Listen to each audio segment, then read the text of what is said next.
আপনারা দেখছেন PL006 torch light repairing. কিভাবে এই টর্চ লাইটগুলো রিপেয়ার করা হয় তার মধ্যে একটা প্রবলেম, সেটা হচ্ছে চার্জারের কর্ডের প্রবলেম। সেই প্রবলেম আপনাদেরকে দেখাচ্ছি যে কিভাবে আপনারা প্রমাণ করবেন যে এটা চার্জারের কর্ডের প্রবলেম। সেইটুকু প্রথম থেকে শেষ পর্যন্ত ভিডিওটি দেখুন। দেখুন, এই যে এই চার্জারটি আমি পাওয়ার দিলাম চার্জারে। এবার আমি চার্জার লাইটটিতে পিন দিলাম, কিন্তু দেখুন ওখানে একটা লাল লাইট জ্বলার কথা ছিল, কারণ যে টর্চ লাইটে পিন ভরার সঙ্গে সঙ্গে একটা লাল লাইট জ্বলে, সেটা জ্বললো না।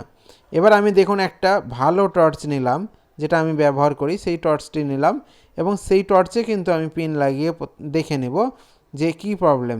দেখুন এখানে আমি টর্চে পিন লাগালাম, কিন্তু এই অবস্থাতেও কিন্তু লাল লাইটটি জ্বলছে না, অর্থাৎ চার্জারটি যে খারাপ সেই ক্ষেত্রে কিন্তু নিশ্চিত হওয়া যেতেই পারে।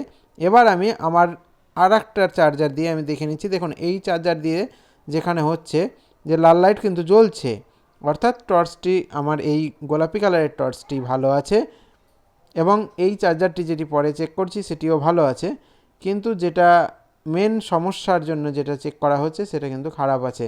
দেখুন এই টর্চ লাইটে আমি টেস্ট করছি, সেই ক্ষেত্রেও কিন্তু লাল লাইটটি জ্বলছে, অর্থাৎ মেন সমস্যা হচ্ছে চার্জারের।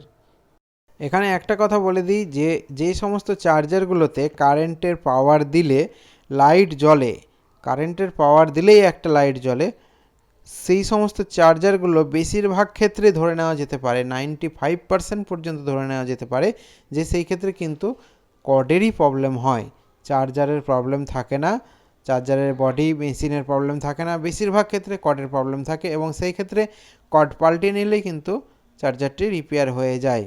এবার এই ক্ষেত্রে আপনাকে চার্জারটা খুলতে গেলে প্রথমে স্ক্রুটি খুলে নিতে হবে। এই স্ক্রুটি খুলে নেওয়ার পরে টান মারতে হবে, টান মারলে বেরিয়ে এলো এবং এর পরেও এখান থেকে বোর্ডটিকে বার করে নিতে হবে, কর্ডটিকে খুলে নিতে হবে। খুলে নেওয়ার পরে দেখুন এখানে দুটো তার সোল্ডারিং করা আছে। আমি এই কর্ডটিকে পাল্টিয়ে ফেলবো, একটা নতুন কর্ড মার্কেটে পাওয়া যায়, সেই সমস্ত কর্ডগুলো আপনারা কিনে নেবেন, সংগ্রহ করে নেবেন এবং নিজে বাড়িতে বসে রিপেয়ার করে নিতে পারবেন। এই দেখুন এটি একটি নতুন কর্ড, এই কর্ডটিকে আমি ছিলে নেব এবং ছিলে নেওয়ার পরে তারপরে সোল্ডারিং করে নেব এবং শেষ পর্যন্ত আপনাদেরকে দেখিয়ে দেব। তো বন্ধুরা, যারা আমার এই চ্যানেলে নতুন এসেছেন তারা আমার চ্যানেলটি সাবস্ক্রাইব করবেন। আমার এই টাইপের ভিডিও ইলেকট্রিকের উপরে অনেক ভিডিও আমি ছাড়ি এবং এর পূর্বে আমার অনেক ভিডিও ছিল যেটা মনিটাইজেশনের কারণে আমি 175টি ভিডিও ডিলিট করে ফেলতে বাধ্য হয়েছি এবং এখন আবার পরপর ভিডিও অনেক পেতে থাকবেন। কিছু প্রজেক্টের কাজও আমি দেখাবো, যে কিছু স্কুল কলেজের প্রজেক্ট, যেই সমস্ত প্রজেক্টগুলো স্কুল কলেজ থেকে দেয় তৈরি করতে, সেই সমস্ত প্রজেক্টও কিছু তৈরি করে দেখাবো। এর আগের ভিডিওতে ছিল, এর আগের ভিডিও যেগুলো ডিলিট করে ফেলেছি সেইগুলোতে ছিল। তো এখানে দেখুন আমি দুটো খুলে ফেলেছি, যেখানে যেখানে থেকে প্লাস, যেখানে মাইনাস, যেখানে যেখানে সোল্ডারিং করা ছিল এবং আগের তারটি লাগানো ছিল সেখানেই কিন্তু খুলে লাগিয়ে দিয়েছি। এবার পুরো ফিটিং করে নিলে কিন্তু হয়ে যাবে। তো আমার এই ভিডিও যদি আপনি প্রথম দেখে থাকেন তাহলে, বা আমার চ্যানেলে যদি নতুন এসে থাকেন তাহলে চ্যানেলটি সাবস্ক্রাইব করে নেবেন অবশ্যই, আর ভিডিও ভালো লাগলে ভিডিও লাইক দেবেন। আমার এই টাইপের ভিডিও অনেক আমি দিতেই থাকি এবং আপডেট আরও পেতেই থাকবেন। এবং আপনার যদি এই সমস্ত ভিডিওর উপরে ইন্টারেস্ট থাকে তাহলে আপনি কিন্তু সাবস্ক্রাইব করে রাখলে পরবর্তীকালে যখন আমি ভিডিও আপলোড দেব, আপনার পছন্দ মতো ভিডিওগুলো আপনি তাড়াতাড়ি সবারই আগে দেখে নিতে পারবেন। তো এবার দেখুন আমি লাইন দিলাম, লাইন দিয়ে এবার টর্চে ভিড়াবো।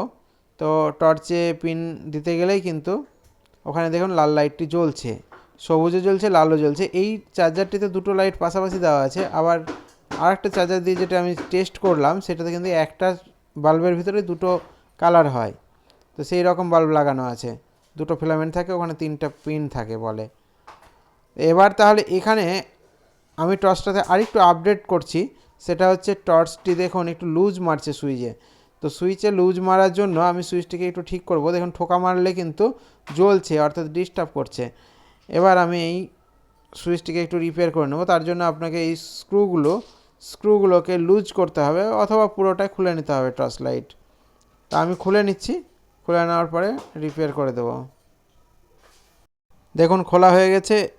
এবার যেইটুকু কাজ সেটা হচ্ছে এখানে সুইচে একটু স্পিড দিয়ে দিতে হবে। আপনি স্পিড বা থিনার বা কেরোসিন দিয়ে দিবেন, 2 ফোঁটা কেরোসিন স্পিড বা থিনার দিয়ে সুইচটিকে অনবরত অফ অন করতে থাকবেন।